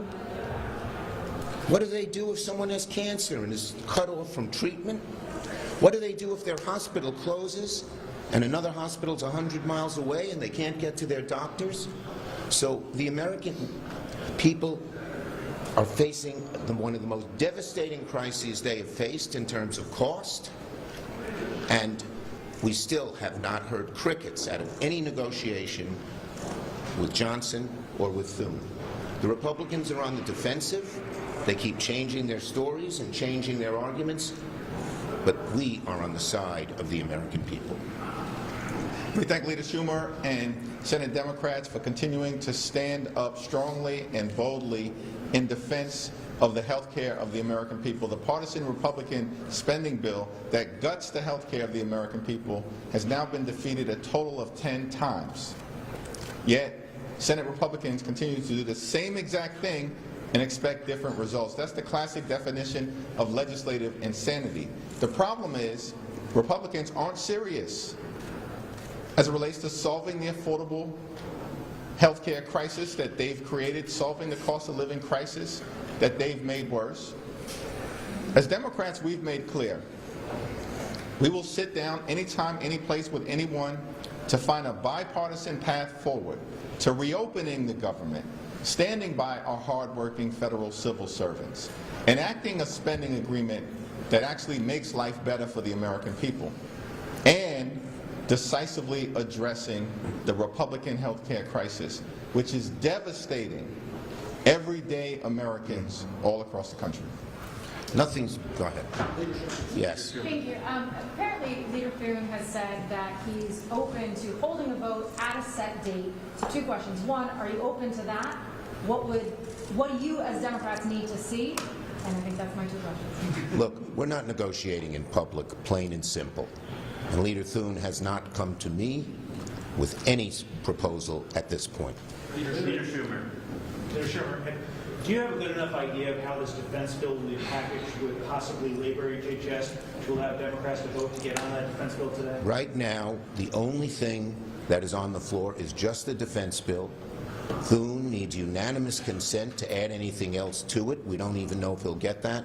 It's always been unacceptable to Democrats to do the defense bill without other bills that have so many things that are important to the American people in terms of health care, in terms of housing, in terms of safety. Leader Schumer, are you...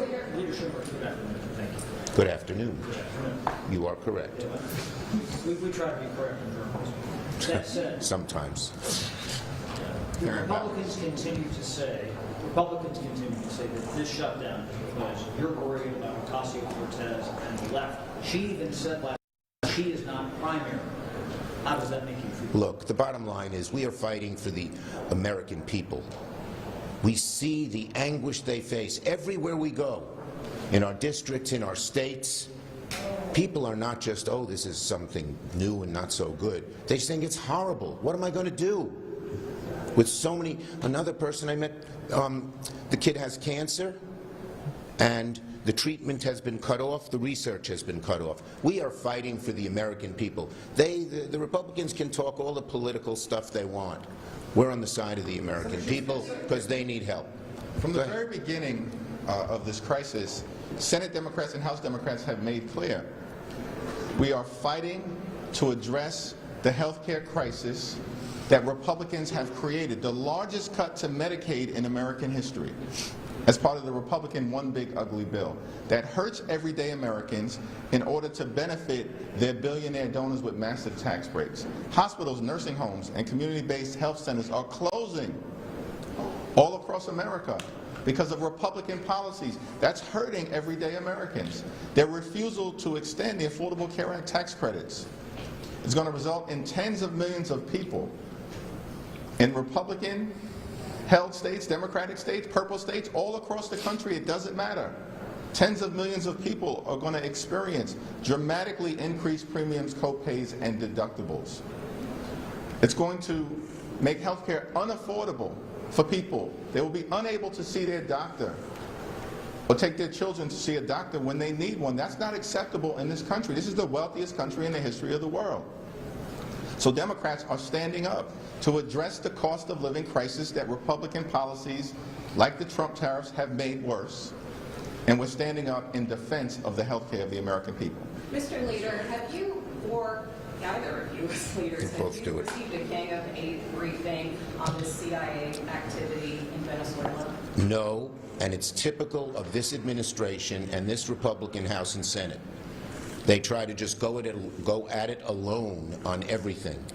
That doesn't work. That's not the American way. That's not what the American people want. They want us to come together and come up with bipartisan solutions, and they have failed every step of the way.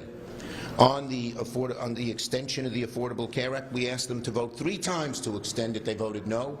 And the Republican congressmen and senators are feeling the heat from their constituencies because this crisis is so bad. And so you see them squirming and changing their positions and not always agreeing with one another. We are steadfast. We're on the side of the American people because health care is one of the most important things. When you ask people, their #1 concern is cost. And Trump's done a lot to raise their costs on tariffs and on heating, and grocery prices are still high. But the #1 issue in terms of cost to the American people now is health care. And it's a matter of life and death. A matter of life and death. Yes. You talk about finding bipartisan cooperation. There was a bipartisan deal in the Senate on this defense appropriations bill that passed overwhelmingly out of committee. If it's on the floor today, why won't Senate Democrats vote? Because we need to make sure they have, first of all, we have always believed, we believe that we need a strong defense, but we believe we need strong health care. We need strong safety for the American people. We need strong programs that help them with so many other issues, mental health and education. And we have always negotiated these agreements, these appropriation agreements in a bipartisan way. Once again, they're just going at it alone. Thank you. Yeah, thank you. Thank you. Their approach has been my way or the highway from the very beginning, and we just continue to maintain the position. We will sit down, have a bipartisan discussion to reopen the government, to address the Republican health care crisis, and to enact a spending agreement that actually makes life better for the American people. Because the American people are suffering under these policies that have made life more expensive for them. Trump promised to lower costs on day one. Costs haven't gone down, they've gone up. Electricity prices skyrocketing through the roof. Housing still too expensive. Grocery costs too high. And now they want to stick it to the American people in terms of these health care premiums. It's all unacceptable.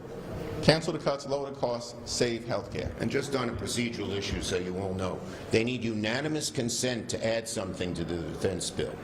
They don't have it. Thank you. Leader Schumer, are you convinced that your members won't back Thun's idea? All right, you were just listening in to Democratic leaders responding to the government shutdown. As you know, we're weeks into this now with really no sign of compromise coming between the Republicans and the Democrats in the Senate. You were listening to Chuck Schumer and Hakeem Jeffries. They've been speaking really quite openly about this process. So we'll see if there's any updates in the coming days. But as we've said, so far it looks like no headway made in that conversation about the Affordable Care Act. We're going to take another quick break and get back to some more local headlines here in the Charlotte area when we come back.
Welcome back to Live Impact News, just past 8:30. It is also October, which for a lot of people means Oktoberfest. For Sustain Charlotte, that means Biketoberfest. That's one of their largest fundraisers, if not their largest fundraiser. That organization, of course, promoting sustainability in the Charlotte area in terms of transportation, in terms of consumption. So Shannon Binns, their organization's CEO, came in earlier today and spoke with our Nick Sturdivant about what this fundraiser means, how you can participate, and why people should pay attention. So here's that interview.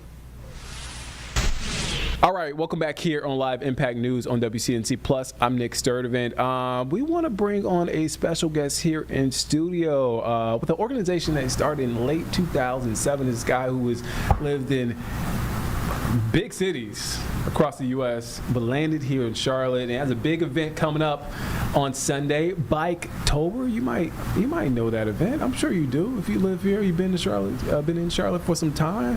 Biketober. We're talking about Sustain Charlotte. We have Shannon Binns here, founder of Sustain Charlotte. How are you doing this morning? Or I say this morning. It's been a day. But how are you doing this afternoon? I'm doing great. How you doing? I'm doing well. So you lived in D.C., New York, Seattle. How did you end up here in Charlotte? Well, my sister was living here at the time. She's still living here.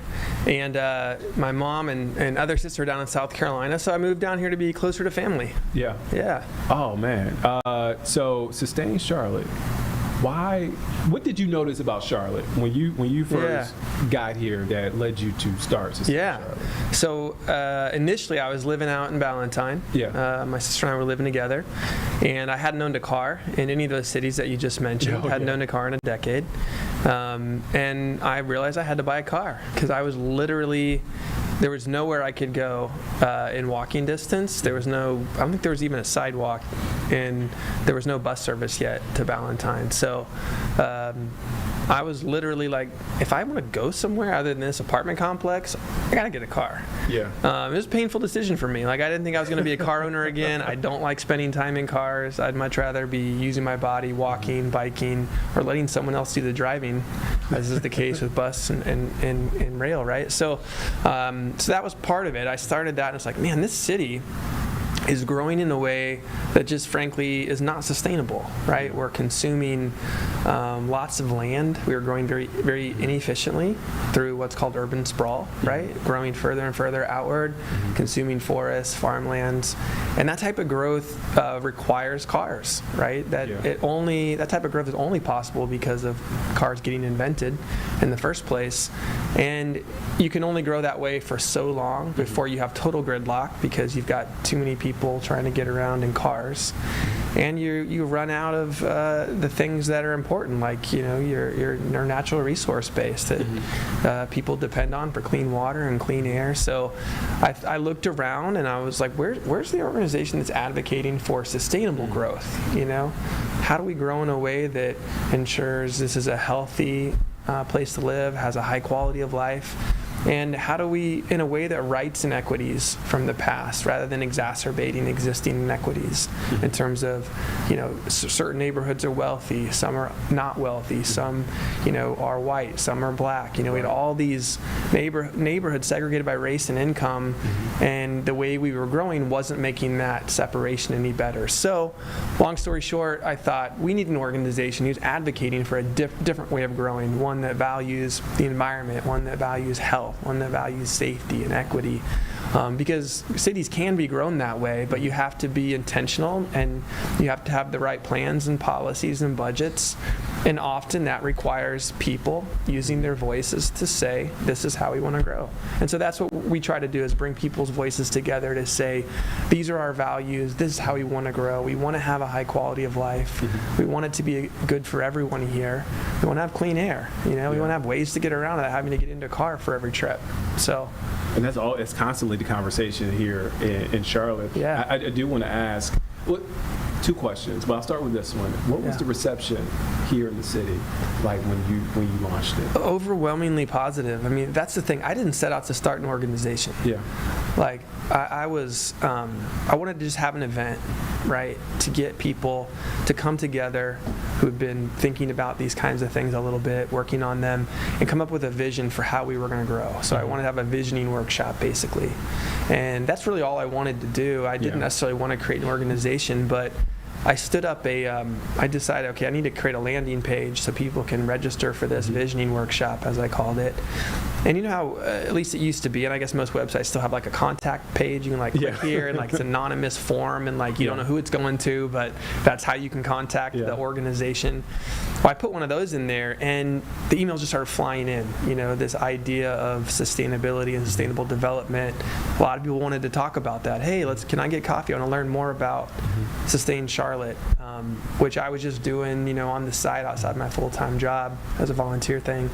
And it just pretty quickly snowballed and kind of took over my life. There were so many people interested in talking about this and wanting to be part of it that I couldn't even reply to all the requests people had to meet. How many requests? Oh, I don't even know. But I looked back one day and I was like, man, that's a really important person that I didn't know who that was at the time, but that's kind of a mover and shaker in town that I probably should have had coffee with, but I just didn't have the time. Yeah. So to answer your question, though, I think the interest was very strong, and I tell people a lot. I think the idea of Sustain Charlotte came along as one of those right time, right place. People were hungry for a more responsible, thoughtful way to grow than we were growing at that time. This was 2009-ish, 2010, and I think just that idea that I put out there was, again, people just really got behind that and said, yeah. And to be honest, part of why I started it is I was going around, going out socially at the time. I wasn't married yet, no kids. I would go out at night to different civic events, I'll call them, and it seemed like everywhere I went, people were expressing how unhappy they were with the way Charlotte was growing. Yeah. They didn't like the McMansion being built next door, or the changes, that were all around them, but they seemed helpless. They didn't know what to do about it. Right. I don't like the way the city's growing, but I'm just one person. What can I do? And so the idea was, well, if I can get all these people that feel that way to kind of work together and speak with a common voice, maybe we can actually shape how the city grows. We can change the trajectory to have it grow in a way that people really want, not just the people who are profiting off of the growth. What is, I guess, the second part of that question? does the same Charlotte have responsibility in the not only the conversation, but what we're seeing right now when it comes to transportation, right? Obviously, it's going to be on the ballot in November. But what is Sustain Charlotte's role in that? Yeah, so we've been at the tip of the spear, and we've actually been advocating for a dedicated source of revenue to make a significant investment in our transportation network for about a decade. We've been wanting to see something like this sales tax because we have not been investing in our transportation system in a way that we need to keep up with our growth, right? I think what we're seeing is more and more congestion, right? It's taking longer to get places, and that's a natural result of growing your city in a way I mentioned earlier for cars, right? Where you will sort of create car dependency when you grow the way that we've grown in that suburban sprawling way. And if you don't side by side with population growth also invest in more efficient ways to get people around, then you're going to have problems, right? And so we knew that, we've known that, it's a well-known fact in the planning world, right? That if you don't plan and build efficient infrastructure, meaning walking, biking, transit, right? Those are just, all of those modes take far less space per person than a car, right? You think about one person in one car, how much space they require on the road. It's many, many times more than a person sitting on a bus or a train, and even a person on a bike or on foot is taking up a fraction of the space as the person in the car. So as cities get more dense and more people move there, you have to find more efficient ways to move people, or you'll have gridlock. So we've been advocates for those other ways of getting around, and we've been huge advocates for this sales tax increase. Because so totally on board. We're totally on board. We're out there talking about it every day because if we don't do that, it's not just that we're going to maintain the status quo. Things are going to get far worse because the population growth that we are experiencing today is more than ever. 157 people moving here every single day. So when you go to bed tonight, there's 157 more people living in the Charlotte area than when you woke up this morning or when you went to bed last night. And if we don't have other ways for those people to get around, those more efficient ways, most of those people are going to be getting into a car and hitting the streets. And that's just a recipe for more and more gridlock and more air pollution and water pollution and expense. It's the most expensive way to get around as well. And one of the ways, correct me if I'm wrong, it seems like you're promoting this is through Biketober.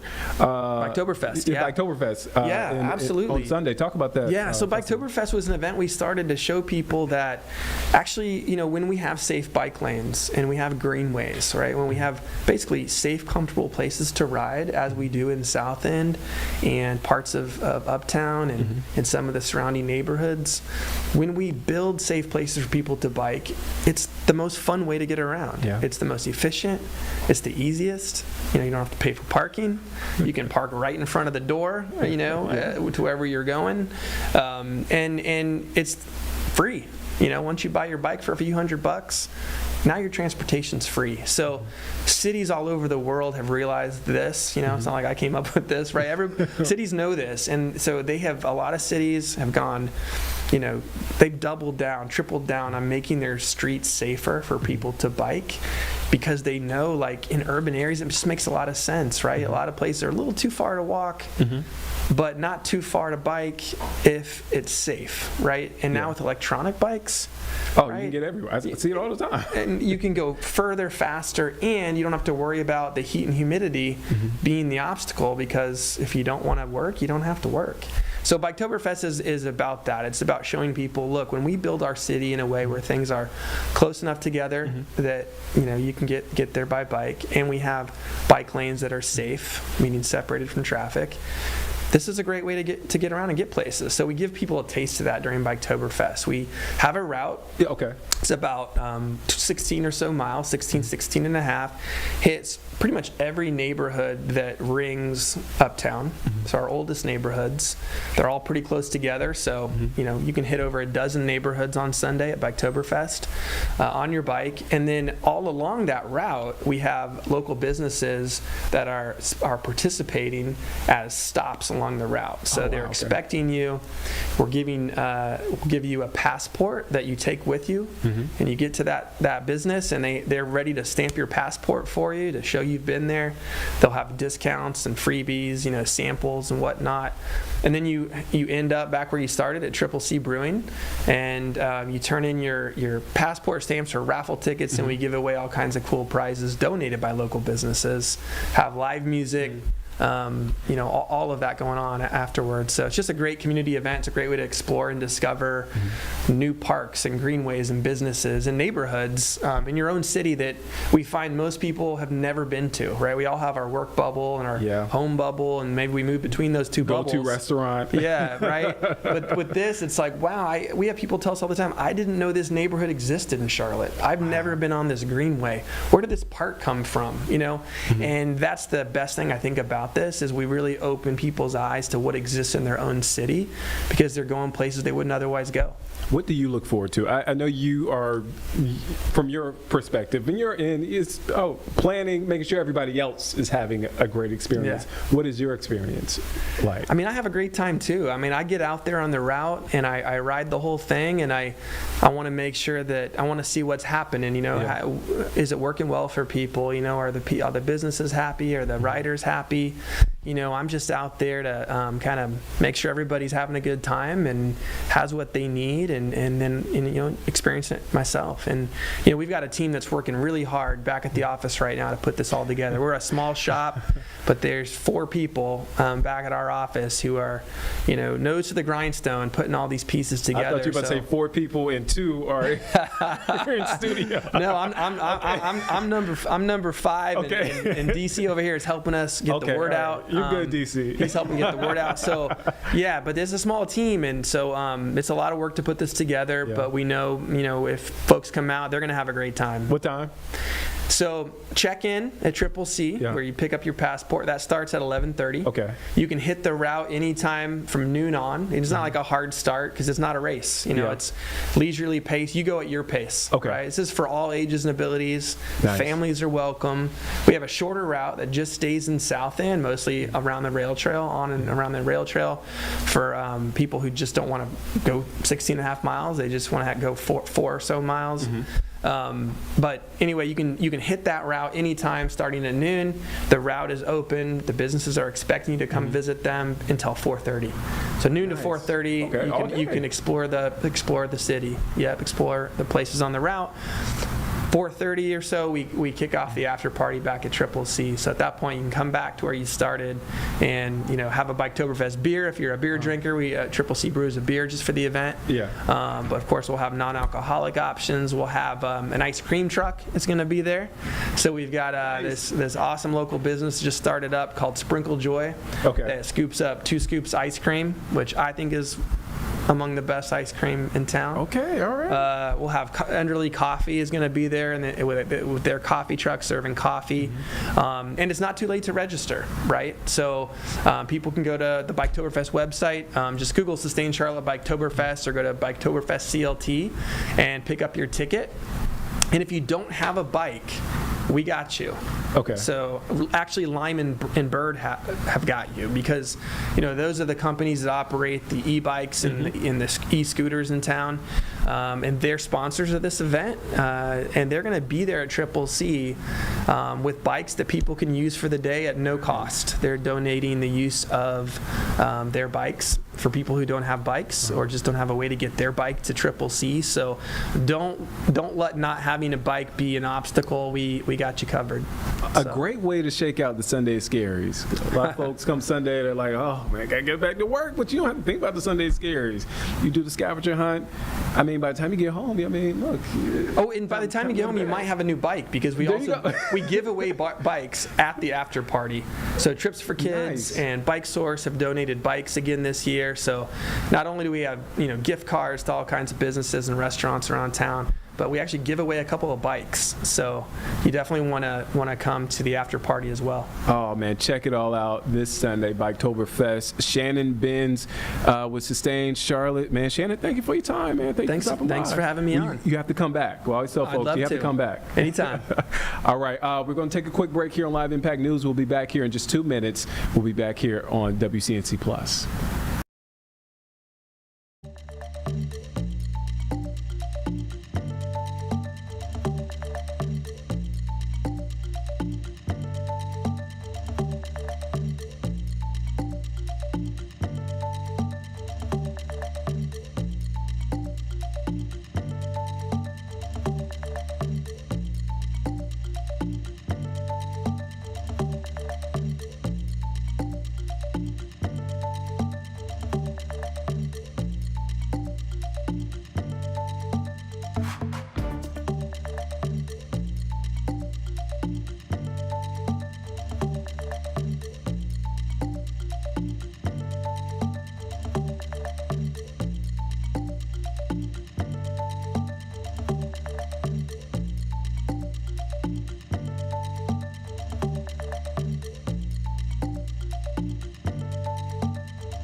Welcome back to Live Impact News, 8:52. So we are approaching the end of the show here, but we've heard a lot about the government shutdown that is ongoing as Democrats and Republicans cannot come to terms on a spending bill, particularly how it relates to health care and the Affordable Care Act. So we heard earlier from President Donald Trump as he answered questions. We then heard from Democratic leaders Chuck Schumer and Hakeem Jeffries. And now we've got the GOP's response with Speaker Mike Johnson. So we're going to listen to that and see what he has to say in response to the government shutdown.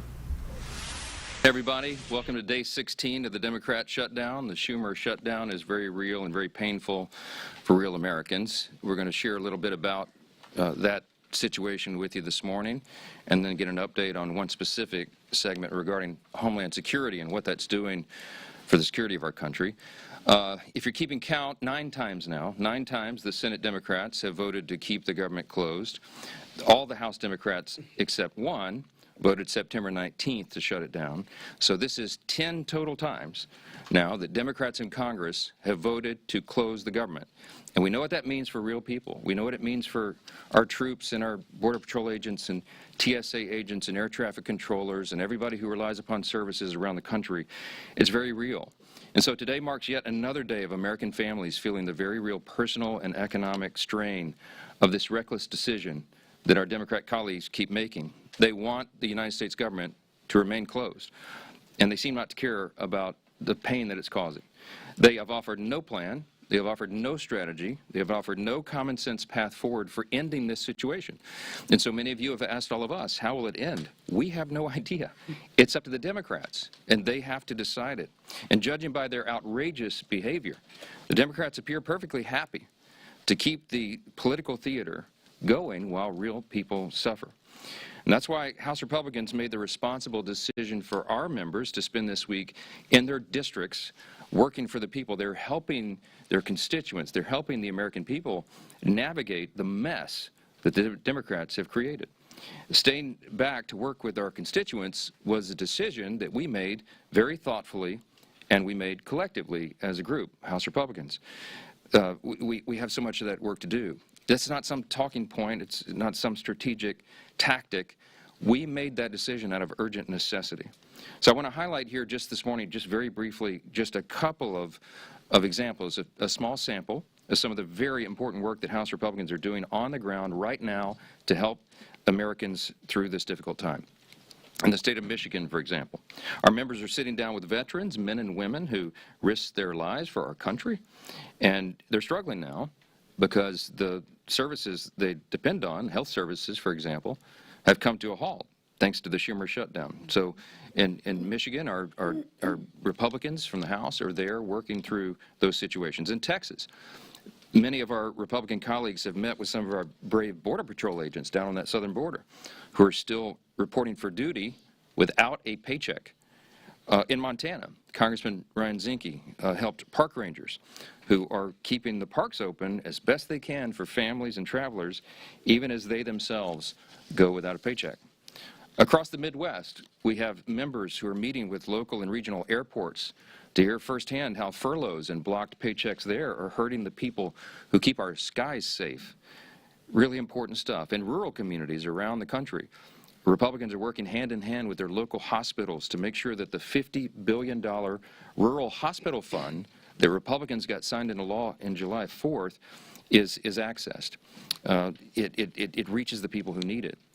And they're doing that work while the Democrats are demanding to kill that essential fund that is in their counterproposal for the CR, one of the many outrageous things they claim they want to do. And everywhere across America right now, we're helping small business owners and farmers and ranchers and service coordinators navigate frozen loans and delayed emergency funds and growing uncertainty about how to keep serving their communities. So all across the country, Republicans are dealing with the very real and painful consequences facing real Americans. Now, that's happening on the Republican side. And what's happening on the Democrat side? You can see it for yourself. Compare what I just told you with what they're doing. Look at their own behavior. Look at their actions. Don't listen to the words that people are saying. Look at what they're doing. Chuck Schumer and Democrats over the last 10 days, here's a small sample of their activity, okay? We've seen performative stunts and TikToks and photo shoots across every inch of this Capitol. We've seen Democrats actually toast themselves on the balcony of the DCCC last night, while their colleagues voted in the Senate to keep the government closed for